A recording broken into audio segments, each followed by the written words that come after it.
Hello, everyone. Today, we're doing a special Answer Your Questions edition of the Friday afternoon live weekly update. So go ahead and post your questions. We're streaming this on Facebook and on YouTube. That's something you can do on the internet now, apparently. I didn't know, but we're on multiple platforms. So we'll be getting questions coming in from both of those platforms, and I'll be answering them. So if you're watching this video, go ahead, post your questions, and I will do my best to answer them. This will be much better than your usual kind of liberal question period quality response. I'll try to actually answer the question that's been asked. So while people post their questions or think about questions that they want to pose to me about what's happening in Canada, I want to give you a few general updates about where things are at. Of course, while most people are relaxing and enjoying their summer, we are in the midst of feverish election speculation. Most people are expecting the Liberals to call an early election sometime in the middle of August, which would bring us to a vote mid to late September, and then be back for a fall parliamentary session at some point of some sort with maybe a new government, or certainly some kind of different parliamentary configuration. While that's happening, I think one of the biggest stories in Canada right now is this escalating violence, frankly, targeting places of worship. This past week, there was a national summit looking at anti-Semitism, and a separate national summit looking at Islamophobia. And we also saw the burning to the ground of a Coptic Orthodox church in Surrey, BC. Despite the fact that the government did have these national summits on other forms of hatred, anti-Semitism and Islamophobia, and that comments were made about them by the Prime Minister. The Prime Minister has yet to make any comment, any public comment, as far as I've been able to see, on the burning to the ground of a Coptic Orthodox church in Surrey. And I've just been reflecting on these events, what they mean. Of course, we're also seeing instances of violence, a number of terrible incidents here in Edmonton of violence targeting Muslim women, escalating incidents of anti-Semitism as well. Various forms of hatred and violence against multiple different faith communities seem to be on the rise in this country. And I think a lot of people are asking why, and just trying to understand how this is happening and why. And I think part of the problem is that our leaders are not sending a clear enough message that violence is never an acceptable or justifiable response to anger that individuals may feel. People who undertake acts of violence, they may be motivated by various things that have happened in their life, various experiences. Someone may be blaming whole communities of people. They may be upset about their employment status. They may be upset about violence they have themselves experienced in the name of a particular community. There's anger out there about different things, and some of that anger is the feelings of anger are justified. But I think we need, in the midst of that, all of our leaders to send just a very clear, firm message saying that violence, especially violence targeting whole groups of people on the basis of their group identity, is never acceptable. And that when you have those instances of violence, there is an escalation of that violence feeding off each other. So if one person starts using violence as a way of expressing their anger, that gives justification for others to feel like they can do the same. Now, there's been some speculation that the church burnings that we've seen are a response to those who are justifiably angry about what happened in residential schools, but not justified in taking that anger out. And we should say, in some of these cases, there's no certainty that these acts of violence are even motivated by those who are following the revelations about residential schools. There's been no claims of responsibility by groups and these sorts of things. The burning of this Coptic church in Surrey, the Coptic Church it's an Egyptian origin church, had nothing to do with residential schools whatsoever, and the security footage shows that it was in fact a Caucasian person setting fire to this Coptic church. So hard to say that that's about residential schools. But then again, there may be cases where people are simply ignorant of which churches were involved in what, and don't know the difference, and are just feeling these things and acting out violently. So, regardless, it's terrible and very dangerous when you see these acts of violence taking place. And there's been no loss of life yet from these kinds of attacks, but very significant risk that loss of life could have occurred. The church that was burned in Morinville, close to where I live, there's a gas line under the church, apartment buildings nearby. Huge risk potentially to human life associated with the destruction of that church. So I am calling on Prime Minister Trudeau to make a clear statement about the destruction of this church in Surrey. And I would call on all political leaders to be clear and consistent about sending the message that violence does not advance reconciliation, does not bring people together. In fact, violence begets more violence. And we do not want to be the kind of country where people feel that their circumstances, their anger, their frustrations justify acts of violence. And we shouldn't be the kind of country where senior political leaders, notable figures in public, are in a sense adding fuel to the fire. Gerald Butts, the Prime Minister's former top advisor, described these actions as wrong but understandable. I don't think he would say that about acts of violence targeting other communities.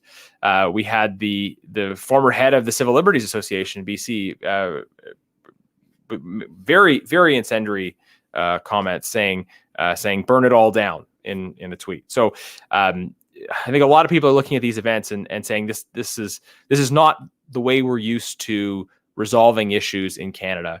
And it's troubling, it's concerning. So I said off the top that we're going to be answering your questions here, and I'm going to be doing that. We've got questions coming in on Facebook and on YouTube as well. We're streaming this on both platforms, and grateful to see that questions are coming in. I'm going to touch on one more story of the day, and then I will get to those questions. So keep posting those, because it's great if we have lots of them up, and then I can go through them. The issue of Afghan interpreters. This is something that I've just posted on earlier. I shared a letter from our leader, Aaron O'Toole, on that. Many people have been speaking out about this. What is the issue with Afghan interpreters? It's that when Canadian soldiers were serving in Afghanistan, there were Afghans who served alongside Canadians who in every sense worked with Canadians to help keep us safe and to help with those efforts. Now, there's a situation, sadly, where the Taliban are advancing in Afghanistan following the decision of President Biden to fully withdraw American troops from Afghanistan. And this puts those interpreters at great risk. They will be targeted by the Taliban because of their cooperation with Western forces and their cooperation in efforts to bring freedom and democracy and pluralism to Afghanistan. So, in response to these events, many Canadians, in particular Canadian veterans, are speaking out about the need for Canada to honor its commitments to these interpreters, these Afghans who served with us, and give them an opportunity to come to safety in Canada. They deserve the safety and security associated with being in Canada and being safe from the risk of being tortured and killed by the Taliban. This is an urgent issue given that the Taliban are advancing. So I want to add my voice to those calling for the government to stop dithering and act to protect Afghan interpreters who stood shoulder to shoulder honorably with Canadians. Hopefully all of you, wherever you are in the country, you'll speak to your MPs about the need to do this and do this without delay. All right, we've got lots of questions coming in, which is great. So if you can, maybe we'll just scroll to the top here, and yeah, let's bring Daryl's question on screen here. Daryl says, "Hey Garnet, what do you think of First Nations people with no clean drinking water and problems? We have Justin Trudeau never did anything for us. What is the difference going to be with the Conservative Party compared to other parties?" Well, thanks, Daryl. That's a great question. There is absolutely a need for urgent action around clean water and many other quality of life issues that impact Indigenous Canadians. And I want to tell you that as we go forward, there will be strong, comprehensive platform commitments around the steps that Conservatives will take to improve the quality of life for Indigenous Canadians. And I'm not going to scoop all of those things by telling you, exactly these are what the details of the commitments will be. But I agree with your assessment that there was a lot of failure up till now to really deliver on those commitments. And I would say as well, when it comes to the government's approach to Crown Indigenous relations, that there's been a big emphasis on the symbolic as opposed to on the sort of on the ground quality of life impact. And the symbolic issues are important. Right. There was an official apology that was actually done under Stephen Harper, but these official statements are important. The fact that Parliament was able to work together to pass a national statutory holiday to commemorate the experience of residential schools. These kinds of symbolic expressions are important, but when so many Indigenous people are living in poverty without access to clean water, without access to job opportunities, that is a huge problem. And a big area of focus for us will be on those practical quality of life improvements, but also on supporting Indigenous communities in economic development and providing opportunities for jobs. And a lot of that is in the natural resource sector. And I know in my province, we hear from many Indigenous leaders who are looking for the opportunity to see development in the natural resource sector and are frustrated by the continuing barriers the Liberal government puts in place. So, Daryl, that's not a complete answer. I know there's more to come on that, but I just want to give you a sense of where we're going. And thanks so much for your question. Okay, let's go to Cheryl's question now. Cheryl's just asking about electoral reform. What's the Conservative stance on that? Thanks for asking. So, I mean, electoral reform can include a lot of different kinds of things. If you're talking specifically about changing our voting system, moving to something like a proportional representation system. The Conservative Party took a very strong position during the debates on this in the last Parliament. We took the position that any change made to the electoral system should be determined through a referendum. So we said if there's an appetite for this, the public should be able to consider it and pronounce on it, but that shouldn't be done unilaterally by the government. The Liberals very much wanted to create a voting system that worked to their advantage. And it probably would not have been a proportional representation system, nor would it have been the existing system. It would have been a form of alternative voting or instant runoff. And notably, there wasn't much push for that on either side. There were some people who wanted proportional representation, some people who wanted the status quo. And we said, look, if there's a desire for this, there should be a referendum. And in the end, the Liberals, though they had promised electoral reform, they had said in 2015 this will be the last election under first past the post. They broke that promise. One of many broken promises that we've seen from the Liberals. So our Conservative stance will continue to be that these issues should be decided by Canadians through referendum. That's when it comes to the voting system in general. There are many other aspects of reform that we could talk about. One area that I care a lot about is how do we strengthen the role and engagement of individual members of Parliament to represent their constituents and not to be constantly beholden to their political parties. I think we've seen a decline in recent years in terms of the of MPs who are part of parties being able to exercise their own judgment and discretion. The Conservative Party, we still have free votes on many issues, but we don't really see those free votes happening in nearly the same way in other parties. And also we see efforts by the government to weaken Parliament. I think this has culminated recently in the Prime Minister and his government actually taking the Speaker of the House of Commons to court to try to prevent Parliament from being able to access documents that it's supposed to be able to access. So there are many steps we need to take in the meantime as well to strengthen Parliament, to strengthen the role of parliamentarians and protect the right of Parliament to do its work, including through things like requesting documents. Thanks for asking. Doris asked a question here, a question about Indigenous issues, saying, let's exhume the graves to find out if they actually are children or if they are grave sites from long ago.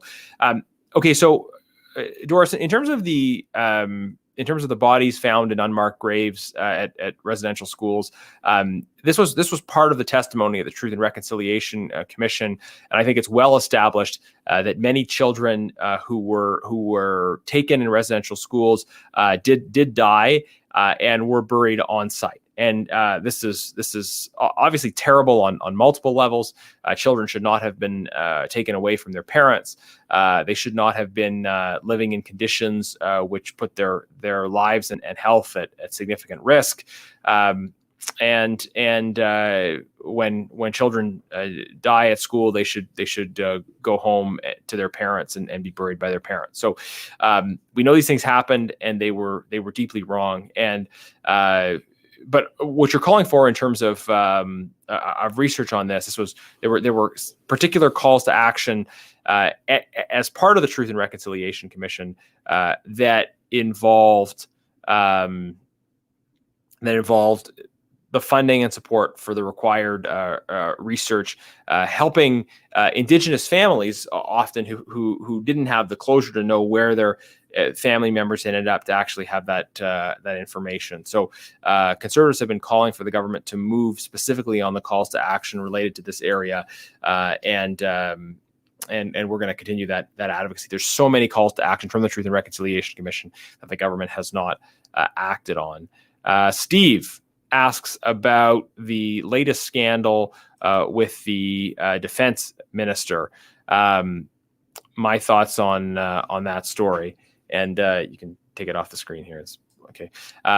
It's just filling up the whole screen. So long question. Thanks for your post, Steve. So the very last opposition day that Conservatives had in the House of Commons was about this very issue, and we called for the resignation of the defense minister. There have been a lot of serious mistakes made by the defense minister. We've seen a real lack of leadership on many fronts, and in this case, we're talking about his failure to lead on the issue of combating sexual harassment and sexual assault within the military, there have been so many different steps to this scandal, and I know we've talked about it before. But Steve, you want my quick and simple take? It's that the defense minister needs to resign, and the prime minister has stood behind so many failing ministers, ignoring the problems they've created. Needless to say, the military is such a critical institution for our country, and that means leadership, and that means creating a culture where all people, men and women, people of various backgrounds, are affirmed and protected and able to do their job safely. And that leadership starts at the top. It starts with the prime minister and the defense minister, and it clearly there's grave problems, and these latest revelations simply underline that. Okay, we've got a question about Sino-Tibet dialogue. Let's get that one on the screen there. What are your thoughts on the Liberal government's rejection on Sino-Tibet dialogue? I know you are the one who support it, and I'm taking this chance to thank you at the same time. What can you suggest to Tibetans in Canada to get support from Liberals? So, the small but mighty Tibetan community in Canada is very politically active. I know, pushing for greater engagement by the government on supporting Tibet and on a push for dialogue and for resolution of the ongoing ongoing horrors and human rights abuses inside of Tibet inflicted by the Chinese Communist regime. I put forward a motion at the Canada-China Committee calling for calling for Canada to push for dialogue between the Chinese government and the Tibetan side, with the goal to advancing something called the middle way, which is the Dalai Lama's proposed resolution, which is the idea that Tibet would experience genuine autonomy, but within the framework of the Chinese constitution. So although Tibet was violently occupied and forcibly integrated with China, the call is not for independence, but rather for genuine autonomy for Tibet within the framework of the Chinese constitution. So the motion I put forward, it passed the Canada-China Committee, called for that dialogue with a view to establishing that genuine autonomy. That motion was reported to the House of Commons, and the Liberals at the time, with a unanimous consent motion, blocked our efforts to have that motion concurred in. So very sorry to see that. And I would say in general as well, in order to advance the concerns of the Tibetan community, Tibetans throughout the world, we need to have a government that isn't not weak in the face of Chinese aggression and pressure. Many of the other issues that we've talked about in terms of China, human rights abuses, but also Chinese state infiltration here in Canada, elite capture, the intimidation of Canadians by the Chinese government. These are issues that are top of mind for Tibetans. There's the case of Chimi Lamo that I've spoken about on many occasions, who's a Tibetan Canadian who faced violent intimidation from what appears to be a coordinated effort that was a response to her advocacy on Tibet issues. So a lot of things we need to do here and be paying attention to. I think a lot of it comes back to the need to be stronger in response to Chinese state aggression. We've seen the Liberals that have been weak and naive on the Chinese Communist Party from the beginning. And this will be, I think, a key issue in the next campaign. All right, let's scroll down here. All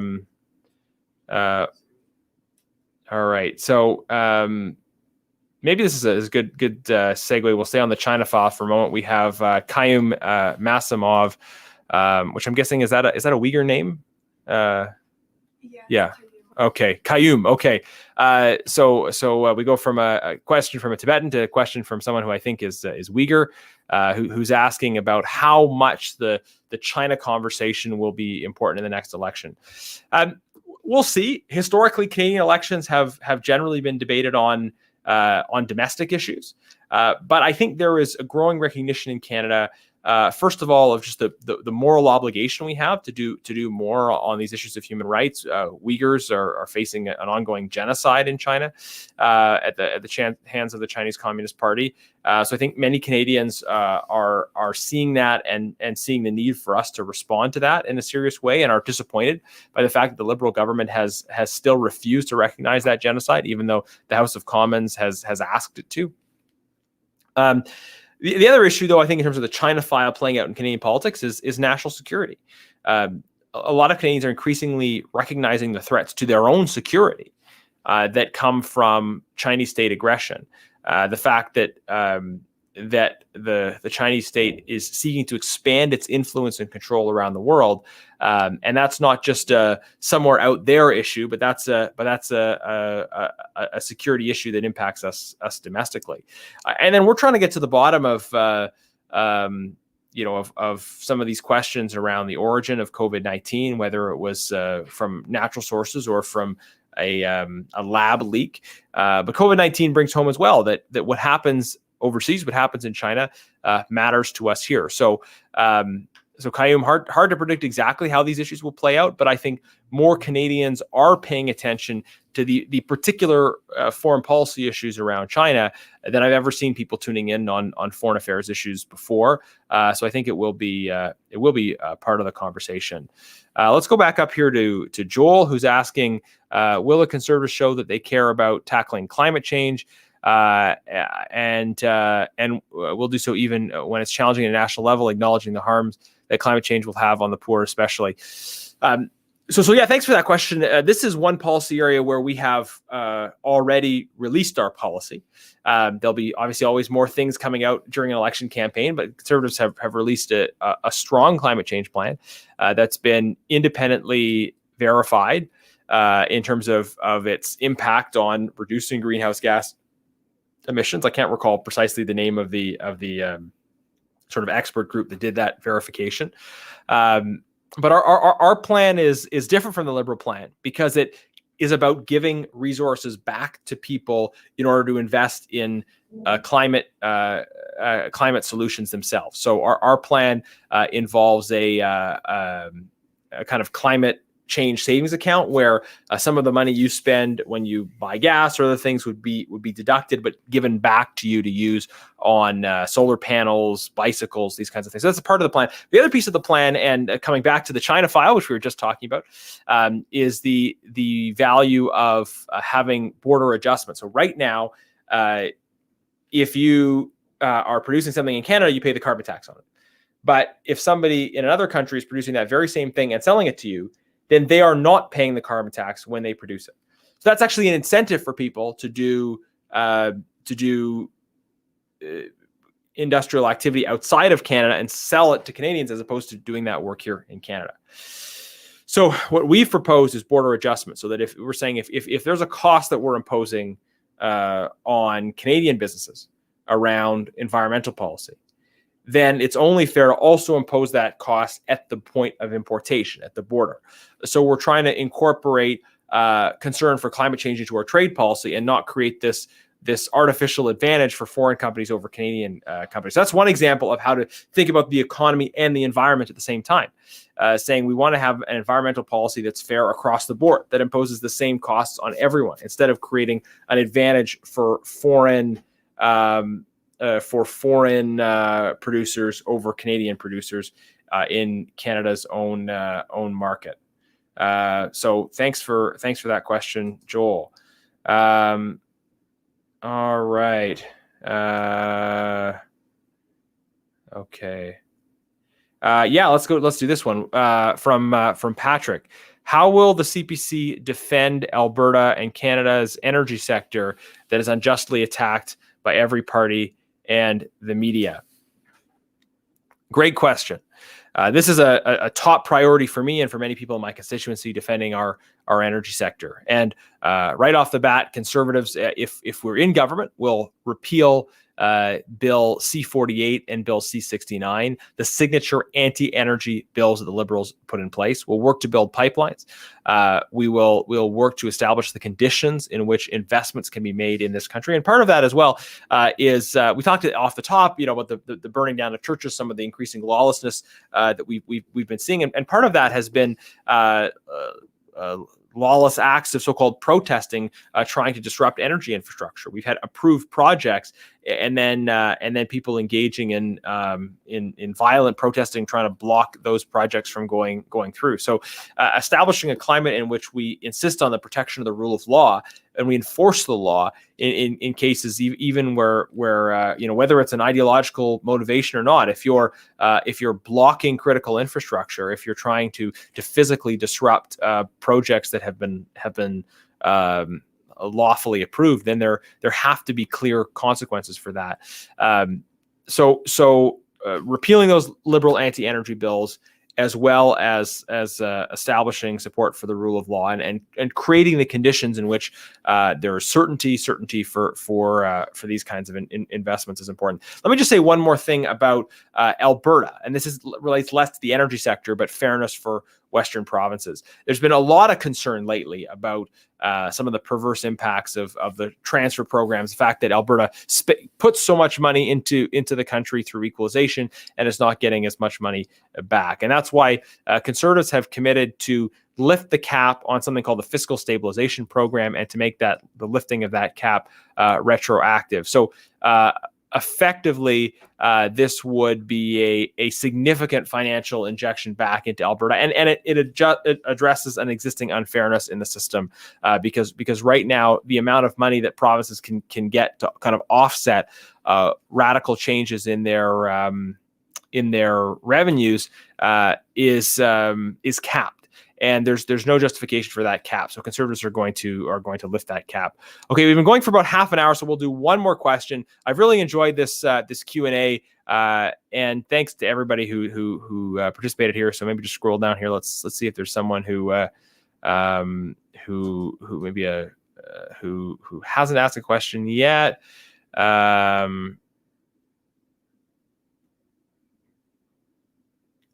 right. Someone's asking me can flip the pyramids upside down. I mean, those were built thousands of years ago. I don't know if that's realistic. Okay, let me read this question here. The liberal concept of humanity imagined a suffering victim in need of salvation. Today, this figure appears less and less capable of galvanizing the political imagination. How are we to respond to the inhuman violence that overwhelms our political and philosophical registers? How can we make sense of the violence that was carried out in the name of humanism? And how can we develop more ethical relations without becoming parasitic on the pain of others? Yeah, that's a really interesting question, and it's one that I'll probably reflect on more after this live stream is done. Let me take a quick stab at it here. I think what the questioner is saying is that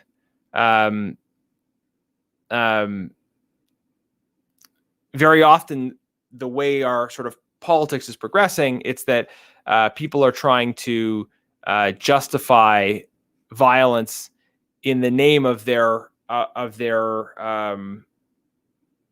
in response to their kind of victimhood. People have experienced injustice themselves, and we're more and more seeing a trend towards the justification of violence in response to that.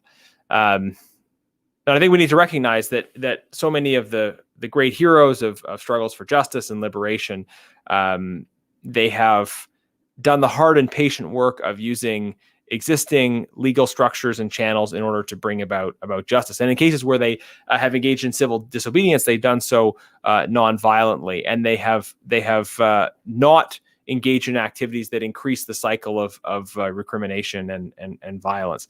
I think many Canadians are looking for the advancement of justice, greater reconciliation, the resolution of various forms of conflict, and I think that has to come about through dialogue, through understanding, and through peace. Because if people's response to injustice is other forms of injustice, if your response to being mad at something the church did is to burn down someone's church, that's not going to solve anything. That's just going to lead to a cycle of further division and conflict. And that's not going to advance reconciliation. So this is kind of what we started the conversation off with, but I think this is something that really needs to continue. We continue thinking about and exploring is how we genuinely bring about reconciliation across different divides in Canada, recognizing that we are seeing an increase in conflict and violence targeting various communities, Muslim community, Jewish community, Christian community, and we need to overcome that through listening, understanding, dialogue, and genuine debate. So thanks very much, everyone, for listening. We do these updates every week at 1:00 Alberta time. Normally, I give you an update on the issues of the day. I've really enjoyed this conversation, hearing your questions and being able to respond to them. Thanks so much, everyone, and have a great week. We'll see you in 7 days, and I'll obviously have more updates on my Facebook page throughout the week as different events emerge. Have a great weekend.